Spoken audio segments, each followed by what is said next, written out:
എന്താണെന്ന് പറഞ്ഞേ, ഒന്ന് പറഞ്ഞേ. ഇവന്റെ അമ്മാവനാണ്. അമ്മാവൻ എന്താ പറഞ്ഞത്? വാപ്പിയും അമ്മാവൻ എന്താ പറഞ്ഞത്? ആഗ്രഹം എന്താ ഇത്ര പ്രാവശ്യം കിട്ടിയിട്ട് എന്താ ഒരു എനിക്ക് ഇഷ്ടം എന്താ പറയാ സൈക്കിളാണ്. ആടാ, എന്നിട്ട് ചോദിച്ചിരുന്നു? സൈക്കിളാണ് ചോദിച്ചിരുന്നു, പക്ഷെ പൈസ ഇല്ലാത്തോണ്ട്. അയ്യോ മാനോ. പിന്നെ ഇവന്റെ അമ്മാവനാണ്. അമ്മാവനല്ലേ? നിങ്ങൾക്ക് എന്താ ജോലി? എന്റെ പെങ്ങളെ മകനാണ്. എന്നിട്ട് പോലും എനിക്കൊരു ഗിഫ്റ്റായിട്ട് ഇവന്റെ സൈക്കിൾ രണ്ടുപേർക്കും വാങ്ങാൻ പറ്റില്ല. അമ്മോനും കഴിഞ്ഞില്ല, വാപ്പ സാറില്ല. അടുത്ത വീഡിയോ മിക്കവാറും ഇൻഷാ അല്ലാ ട്ടാ. യോ മാനോ, അത് ഇതിന്റെ ചോട്ട് ഇത് അവിടുന്ന് എടുത്തോടുന്നതാണ്. നോക്കി നിങ്ങള്. യോ കൈറ്റ് ഹരിത വിദ്യാലയത്തിന്റെ ബെസ്റ്റ് അവാർഡ് ഇതിലെ കിടക്കണത് തിരുവനന്തപുരത്ത് മന്ത്രി കൊടുത്താണത്. യോ ഇതിലൊക്കെ മെമന്റോസ് ഒരുപാടുണ്ട്. കുറച്ച് അതിന് സ്ഥലം ഇല്ലല്ലേ? ഒക്കെ ബാഗിൽ വെച്ചേക്ക. അയ്യടാ പാവടാ. നോക്കി നിങ്ങള്. आप फैसल ब्लॉग है ना? आपका वीडियो में देखा है, बहुत अच्छा लगा मुझे. Thank you. മലപ്പുറം बहुत अच्छा है. അതാണ് പറഞ്ഞത്.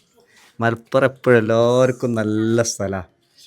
കേരളവും നല്ല സ്ഥലമാണ്. ഇന്ത്യ എടുത്ത് നോക്കുമ്പോൾ ഏറ്റവും സേഫസ്റ്റ് ആയിട്ടുള്ള സ്റ്റേറ്റ് ആണ് ഏതിട്ട്? കേരളം. പേരെന്തായിരുന്നു?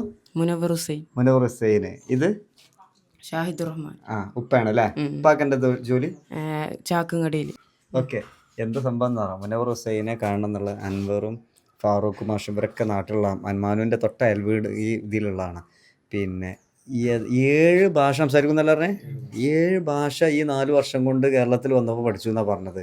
അതേപോലെ തന്നെ പിന്നെ സ്റ്റേറ്റ് പിന്നെ എന്തിലാണ് ഏതില് പറഞ്ഞേ? ബെസ്റ്റ് പെർഫോമർ ഹരിത വിദ്യാലയത്തിലെ ഏറ്റവും നല്ല പെർഫോമറാണ്. അതേപോലെ തന്നെ കായികമേളയിലും കലാമേളയിലും ശാസ്ത്രമേളയിലും ഒക്കെ അതിലൊക്കെ ജില്ല മത്സരങ്ങളിൽ ഏറ്റവും കൂടുതൽ പ്രൈസ് കിട്ടിയ ആളാണ്. എങ്ങനെയുണ്ട് നമ്മുടെ ആസാമിലാണെങ്കിൽ എന്ത് സംഭവിച്ചിട്ടുണ്ടാവും, നാട്ടിലാണെങ്കിൽ അതിൻ്റെ മറുപടി അല്ല അറിയേണ്ടത്. ഇപ്പം ഈ പഠനം ഏത് സ്കൂളാണ് പഠിക്കണത്? കൂട്ടിലങ്ങാടി. ഏതാ സ്കൂളിൻ്റെ പേര് പറയും? GFS കൂട്ടിലങ്ങാടി. നാട്ടിലാണെങ്കിൽ എന്തായിരിക്കും സംഭവിച്ചിട്ടുണ്ട്? എത്ര മികവിൽ എത്തുണ്ടാവില്ല. അതെന്തുകൊണ്ടാ? അത് അത്ര പഠനമില്ല. ഇവിടെ കൂടുതൽ പഠനമാണ്. നല്ല സ്കൂളുകളാണ് അല്ലേ? നേരത്തെ പറഞ്ഞല്ലോ. എന്താ അവിടെ ആണെങ്കിൽ വെറുതെ ഇങ്ങനെ കുട്ടികളൊക്കെ എന്താ ചെയ്യാറുള്ളത്? ചിലപ്പോ എല്ലാവരും സ്കൂളിൽ പോവോ? എല്ലാരും പോകുന്നില്ല. പോകാത്തവരെന്ത് ചെയ്യാ? പോകാത്തവര് ചിലക്ക് എന്താ പറയാ കൃഷി പണിക്കൊക്കെ അങ്ങോട്ട് പോവും. പിന്നെ എന്തെങ്കിലുമൊക്കെ പണിക്ക് പോലാണ് മെയിന്. ഇവിടെ അത് നടക്കൂല. ഇവിടെ സ്കൂളിൽ പോകണം, പിന്നെ നല്ലപോലെ പഠിപ്പിക്കാനുള്ള സപ്പോർട്ടും കിട്ടും.